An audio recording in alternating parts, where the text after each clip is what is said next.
You get a lot of people put an antenna up with a great big American flag on. Well, if you're going to do something that's an accurate portrayal, the American Army never went round France with big flags hanging off of their antenna masts. They wanted to hide their vehicles as much as they could. But finding the right stuff you can, but it's increasingly difficult, especially since a couple of major movies were produced a few years back. There's a lot of people out there who've got into this hobby. I wouldn't say I'm not one of them. I've just had an unhealthy interest in it for longer than I care to remember. What's that, 6? Well, apart from that, that's the only reason you're in it. Oh, cheers, chap. Trying to get some French maiden on the weekend. 3 miles to the gallon on average. Not good. But then a 2 litre Jeep, this is a 6.3 litre engine, a 2 litre Jeep only does 18 to 20. So this is more fuel efficient per volume. You don't buy one of these unless you're prepared to suffer the fuel cost. I'm not going to say that you can afford the fuel cost, it's whether you can suffer the fuel cost. And the tracks are about £1,500 a set, and you get about 4,000 miles out of those. So in theory I should get 10 years out of them. It's the same as a Jeep, it's just that everything's bigger and heavier and more expensive. I had a Jeep, Mark and Ken helped me restore it, but this is what I'd always wanted. The Jeep finished the restoration, registered it and sold it the next week, and then a week later went and bought this. They don't come up very often, that's the good thing. Not good ones, not complete ones with, you know, running and driving. It's had a new engine about 400, 500 miles ago. The tracks are only done about 400 or 500 miles. If I'm completely honest, when I was about 6 or 7, for a Christmas present, and it's probably my uncle I've got to blame for that, somebody bought me a Matchbox half-track, like a little toy, and it was an M3A1, or at least it had the pulpit on the top with a machine gun, and that was my favourite toy. And you know, we're going back 34 years now, so it's always stuck in my mind. That's what I always wanted. That was the best vehicle the Americans had. I mean, I'm not in the market for a tank. You can't drive them on the road easily, you've got to load them everywhere. And you think the fuel economy on this is bad? And you need a team of 20 to do anything on them.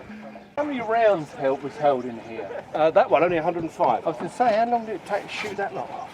Yeah, not long. Oh, I don't believe it. Battery's flat.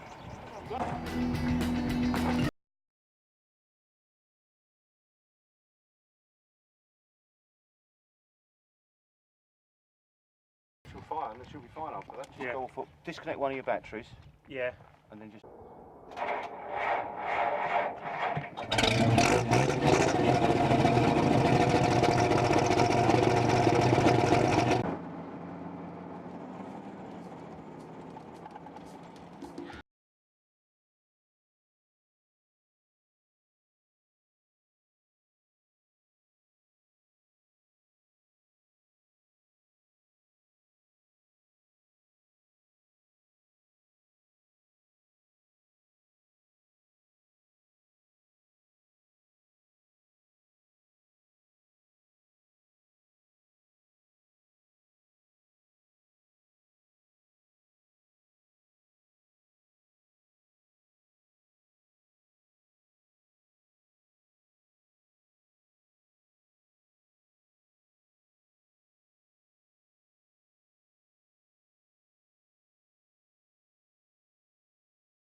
Mainly in memory of all the lads that died in the Second World War, so I could own something like this.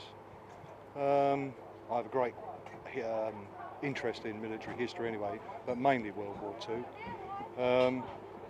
Been to the Normandy beaches, been to other battle sites, and it just blows your mind when you think of all the kids that just died under a hail of machine gun fire.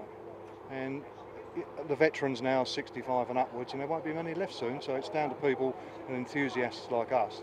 Just keep their memory going for what they did for us, basically. She loves it, really.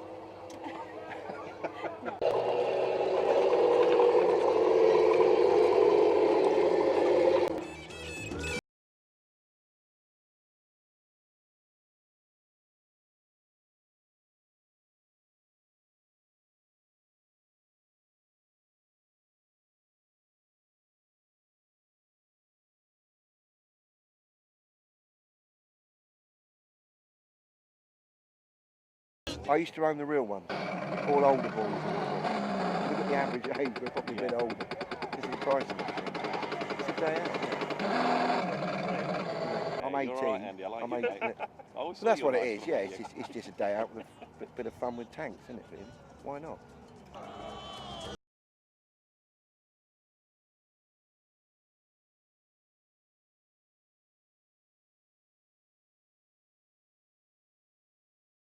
I've been doing this for 5.5 years. Didn't even know this hobby existed until I met my partner. And then when he told me what he did for a hobby, I was like, wow, I want to do that. Thought it was unusual. It's better than collecting stamps or coins.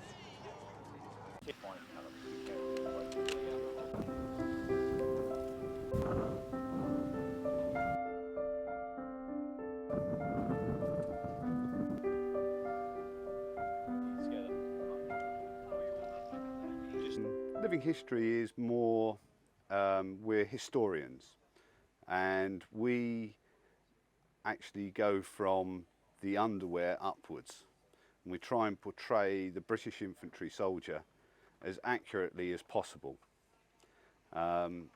We are not into recreating battle scenarios on a public display thing, whereas the public can come and see us in a position like this in a trench and ask us questions, and we'll answer, or if one person can't answer, another one will know the answer to everybody's questions about what a British infantry First World War soldier was like.